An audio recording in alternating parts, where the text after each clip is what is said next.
Naaaresto ang dalawang high-value individual sa sinagawang bypass operation ng mga otoridad sa San Mateo, Rizal. Ang buong detalye ng report mula kay Patrolman John Lawrence Ilagan. Estado San Mateo Municipal Police Station ang dalawang high-value individual sa bypass operation na isinagawa sa San Mateo, Rizal. Kinilala ang mga suspect na sina alias Jangget at alias Nunoy, kapwa residente ng nasabing bayan.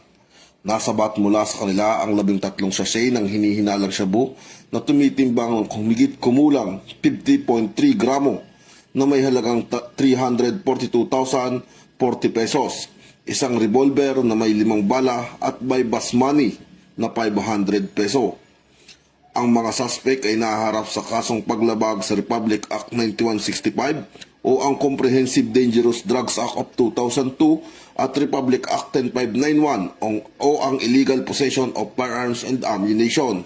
Ayon kay Police Colonel Politeo A. Gonsalgo, Provincial Director ng Rizal Police Provincial Office, ang operasyon ay bahagi ng pinagting ng kampanya laban sa illegal na droga at kriminalidad sa kanilang lalawigan. Mula dito sa Calabarzon, ako ang inyong PNN correspondent, Patrolman John Lawrence B. Ilagan, alagad ng batas, tagataguyod ng Balitang Pulis.